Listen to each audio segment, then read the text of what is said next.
Ketegangan di Timur Tengah kembali meningkat setelah pasukan Iran atau IRGC dilaporkan melancarkan serangan drone ke sebuah gedung di Manama, ibu kota Bahrain. Gedung tersebut dilaporkan menjadi lokasi yang menampung personel militer Amerika Serikat. Rekaman penampakan hotel pasca serangan beredar di Telegram, dikutip Jumat 6 Maret 2026. Dalam laporan yang beredar, bangunan itu dihantam oleh pesawat tak berawak. Drone yang digunakan diduga merupakan tipe Shahed 136 atau Aras-2 yang dikenal sebagai salah satu drone serang jarak jauh milik Iran. Sebelum serangan terjadi, Kedutaan Besar Amerika Serikat di Manama sempat mengeluarkan peringatan kepada warganya agar menghindari sejumlah hotel di ibu kota Bahrain.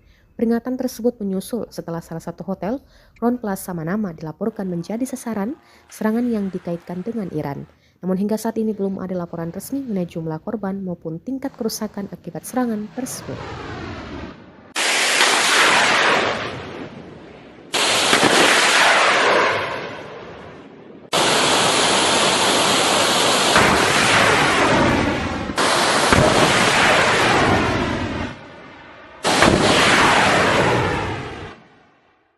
Download Tribun X sekarang, menghadirkan lokal menjadi Indonesia.